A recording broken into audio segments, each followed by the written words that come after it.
Isn't he an amazing God? He loves us, even in our faults. As always, I've got a little story to tell, as many of the ministers do as they come up to give the word.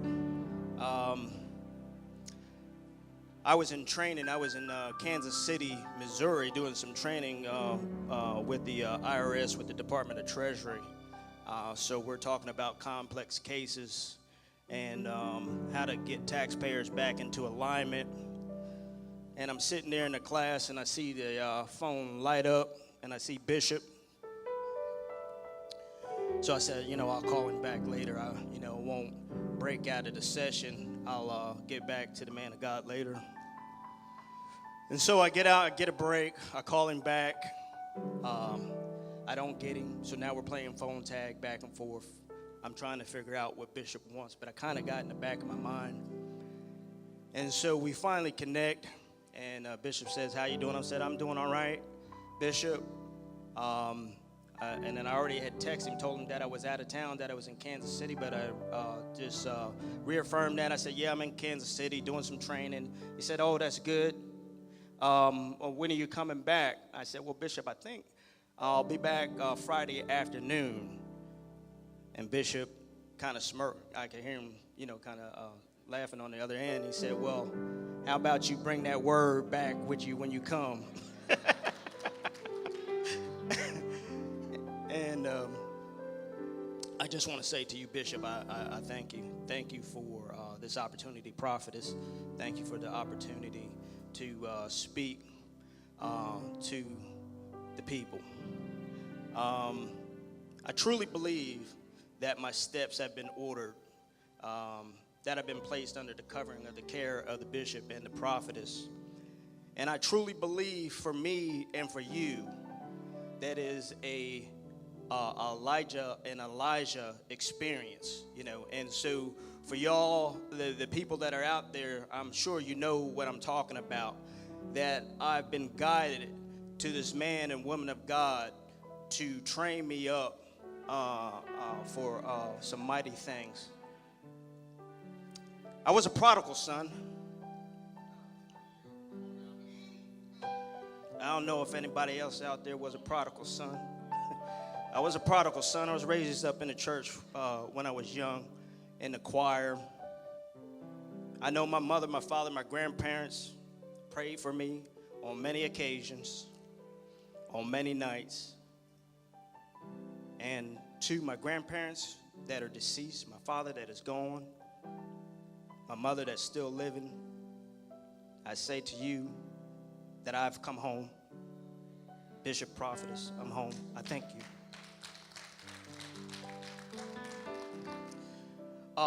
What I'm going to speak on today, what do you do, is going to be what I'm going to talk about. I'm going to be coming from the ESV version, and I'm going to give you some scriptures now in case I don't get to them. I'll be coming from Job 30, 20, and 21. Job 38, 1 and 4. Job 42, 1 and 3. Isaiah 55 and 8.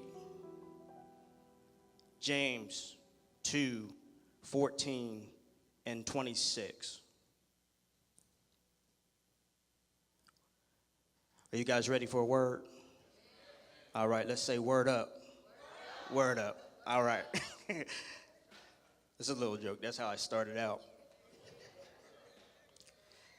Bishop, what do you do when you're praying for something and God gives you a vision, but it doesn't manifest as you envision? Prophetess, what do you do? Say, "Come here, Job." This is Job. Job was in an affliction. Job had lost everything. Job was standing tall. Job was standing firm. But there was a moment where Job got weak, and Job complained. And Job said, I cried to you for help, and you do not answer me. I stand on you, only you look at me. You have turned cruel to me. With the might of your hand, you persecute me. And he was talking to the Father. He was talking to the Lord. Job 38, 1 and 4. The Lord answers him. The Lord says, who is this that darkens counsel by words without knowledge? Dressed for action like a man, will I question you, and you make it known to me? Where were you when I laid the foundation of the earth? Tell me, if you have understanding, what do you do? I'm going to delve in on myself a little bit. What do you do? I had applied for a job at the IRS.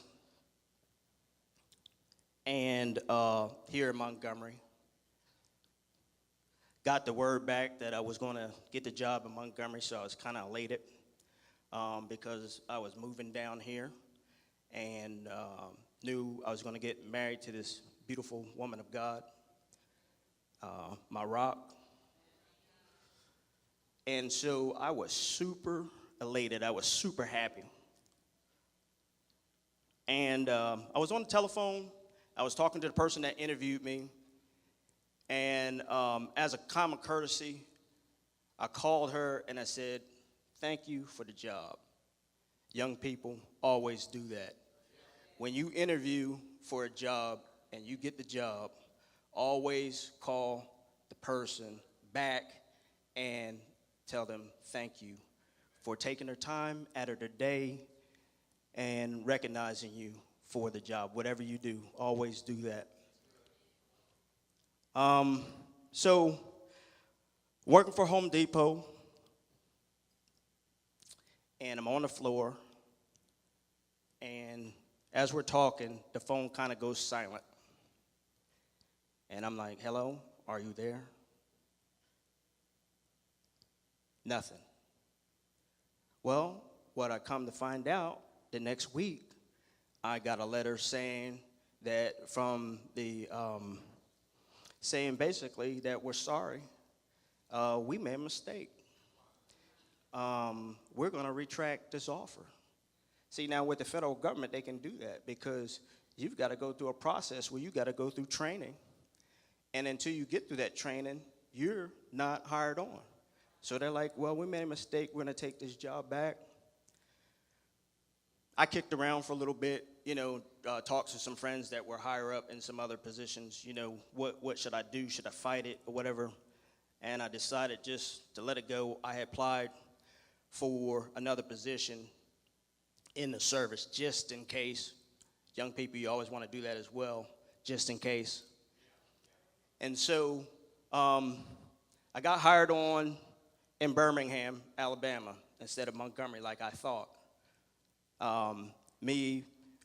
Minister Brenda and her mother, we drove all the way to Birmingham to the parking lot of where my job was going to be. And we prayed. We prayed for the job.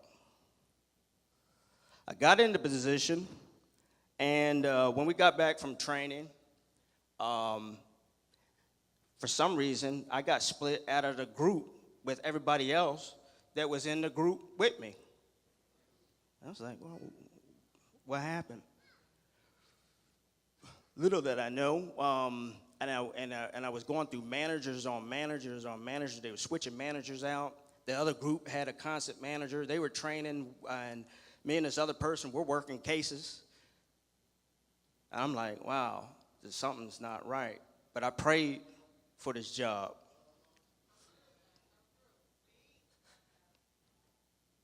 Finally got a manager, and come to find out that she was the executioner.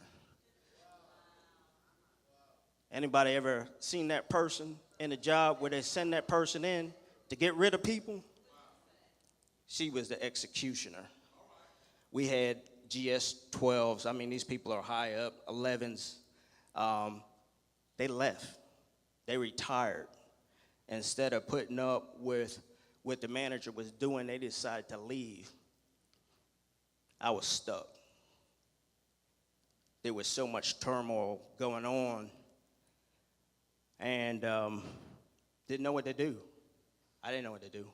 But one of the things that I did do when I got there, because of what had happened to me with the job, I was telling people that, hey, I really don't want to be here.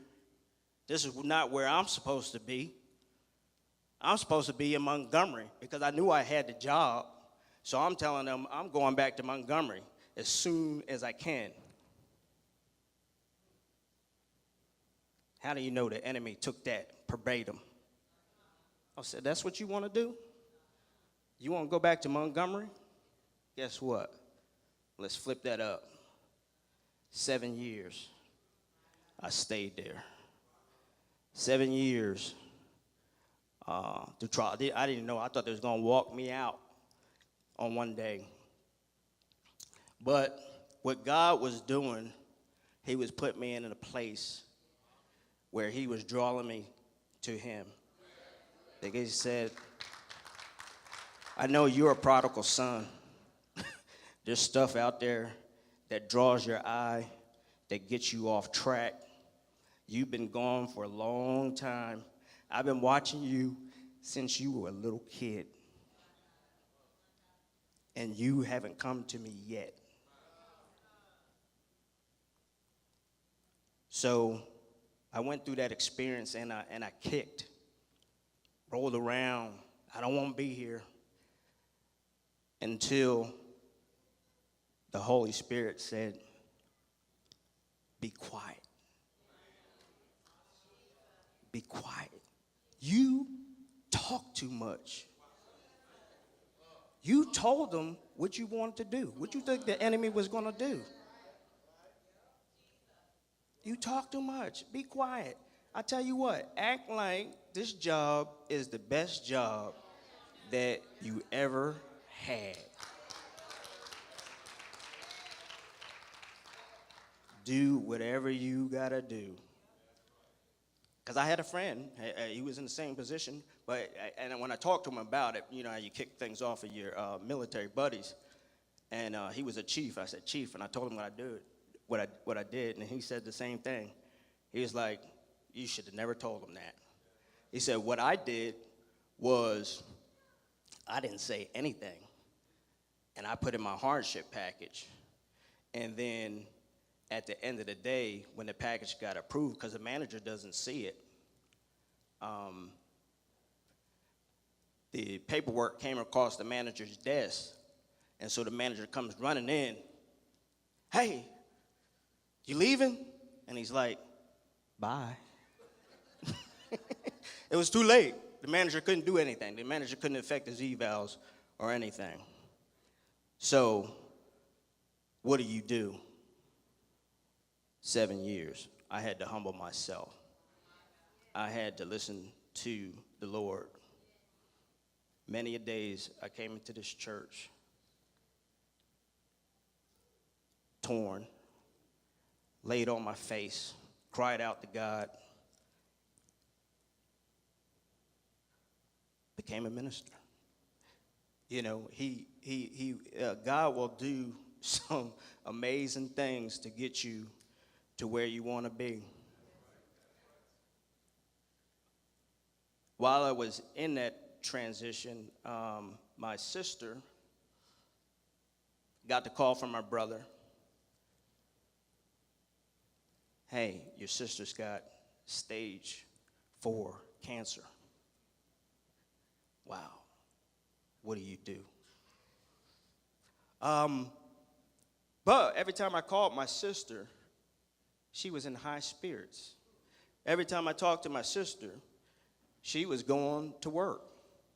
Matter of fact, the company that she was working for set an office up when she couldn't go to the office anymore at her house so she can do work at the house because that's what she wanted to do.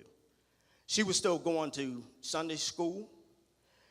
She was still going to church. Like I said, every time I talked to her, she was in very high spirits. We got the call that now she had cancer for the stage 4 for 8 years. 8 years. 8 years. What do you do? So we got the call that the cancer had progressed, that it was at the point where she was in hospice, and that she couldn't move. She was paralyzed from the neck down. Couldn't move. So I decided to fly home. I fly home to go see my sister.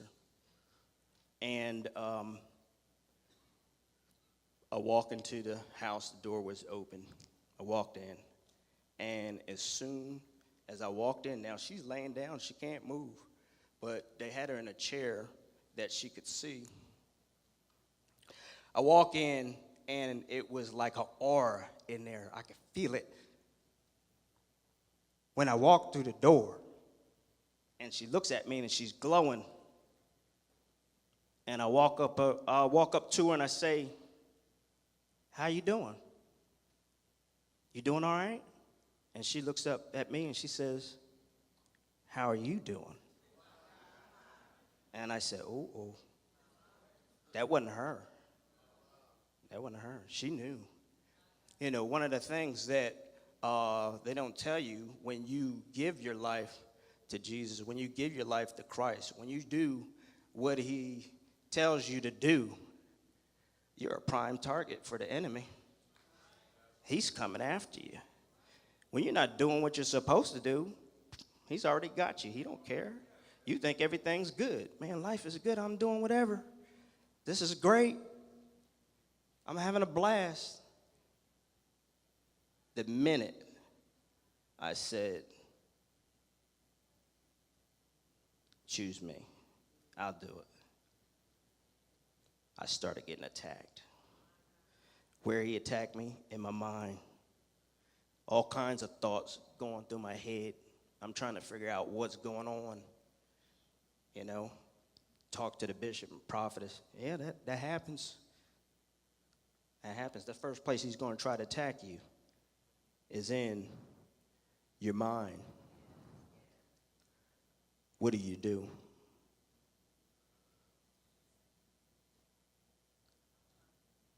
Julian, right? The young man that plays for us. He came, said he needed some assistance, so talked to Bishop. Bishop said that, we'll help him out. I told the young man, I said, "Look, Julian, this is the deal." I said, "You give your gift back to God. God will manifest that gift and do things that you have never seen," because I had experienced myself. Like I told you guys before, I hadn't played the trumpet in almost 30 years before coming here. So I knew that it was a roadmap, that it worked. It worked for me. And I told him, I said, "Julian," I said, "give your gift back, and he's going to manifest it." So as he's applying for schools,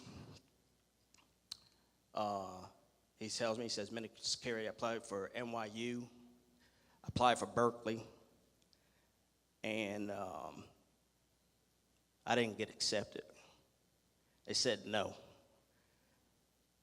What do you do? When that's your dream, as a musician going to Berkeley, that's it.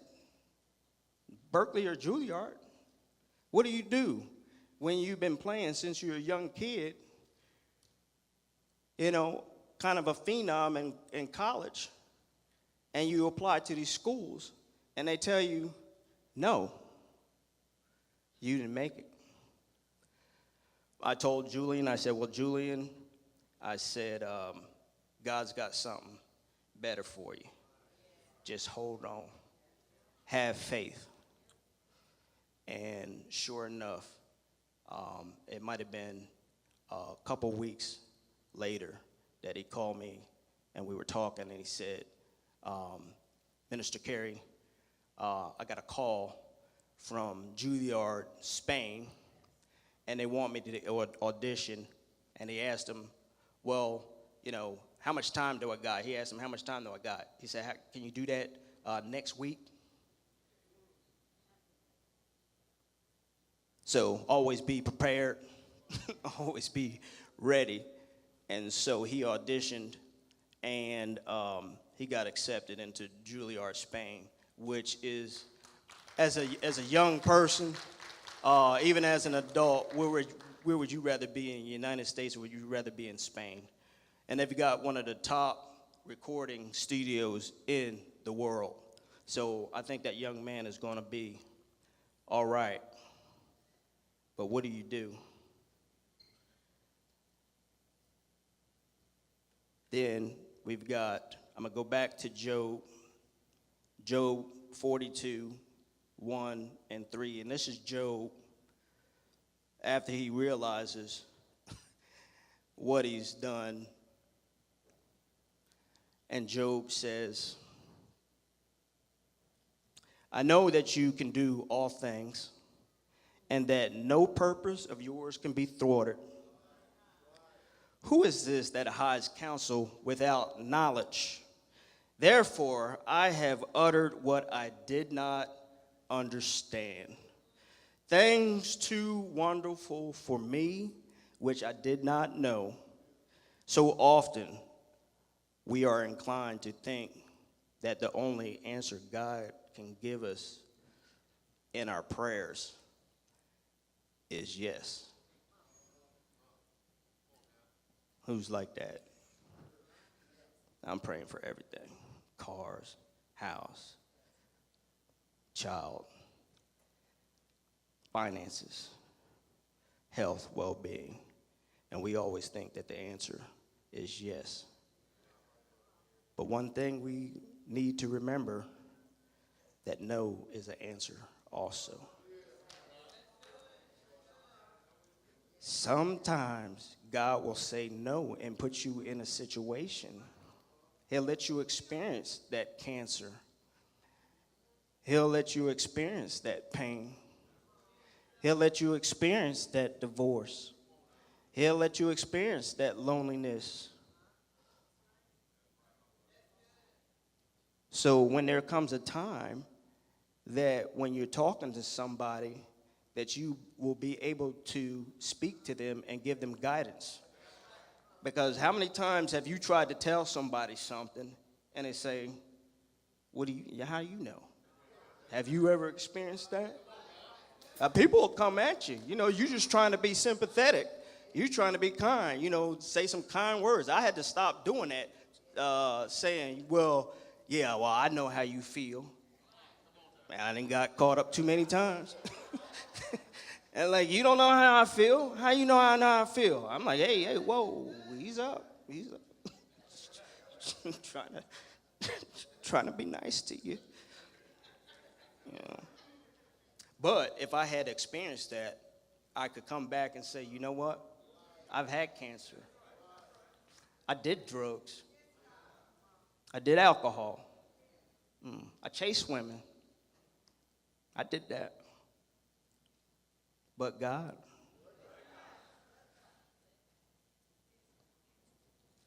So what are some of the things that we can do as Christians and believers? Humble yourself. As Job did, be obedient. Remember, whatever goes down will come up. God will exalt you. Here's a biggie. Plant a seed. Plant a seed. Plant a seed. It will produce a harvest. This was a hard one for me. Even prophetess told me this one. Stop trying to outthink God. How many of y'all try to outthink God? They tell you one thing, I'm not doing that, I'm doing this. This is the best for me. I know, you don't know. It usually doesn't work out too well. For in Isaiah 55:8, it says, "For my thoughts are not your thoughts, neither are your ways my ways, declares the Lord." Give it over to Jesus. Be an organ donor. Give your heart to Jesus. Thank you, Minister Brenda. She gave me that line. Remember James 2:14 and 26. Faith without works is dead. And I really didn't understand that at first, on what they were talking about. Faith without works is dead. What do you mean? You can't sit around. You can't be idle. You can't be sitting there and be like, well, I prayed on it, and I know God is going to do this for me, and don't do anything on your own. You just can't sit there idly, because what's going to happen is you're going to sit there and sit there. And then, when you start reading and stuff like that, it's like, well, I should have been doing something. Maybe I should have been studying harder, and I would be in the position I was in. Kids, here's one for you. I know your parents have told you all many a times to study, to get your bookwork out, that knowledge is power. They're not lying to you. Here's something for you. Here's what I would do. And I know you want to have a good time. It's just like I told my son when he was in college. I said, I know you're in college and you want to experience the college experience, but manage your time properly. I'm not telling you not to have a good time, because you're with other young people. You don't have your parents telling you what to do. But this is what you do. When you get out of class, the first thing you do is read over what you went over in class. Study. Get that all in you, so now when you go out to have a good time, you're not stressed out about studying. You've already done it. If you flip that around and you get back and you just don't do anything, then you go out and have a good time, get back 2 or 3 o'clock in the morning, and you got to go to class at 8, they ain't going to work. You'll be coming home. Flip it around. Flip it around. Do your studying first. Get that out of the way. Be a servant and wait on the Lord. That was another one that I had. Be a servant. Be a servant. Wait on the Lord. Wait on the Lord. And just remember this. When you're waiting on your prayers to be answered, serve, serve, serve. Remember remember this, sometimes no is the best answer. Your kids ask for all kinds of things. Some things they ask for are not beneficial or in their best interests. Expect God to do for you as you would do for your children. Bishop. Thank you.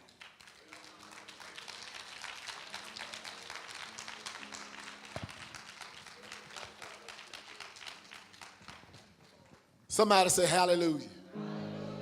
What I so love about that message is, what do you do?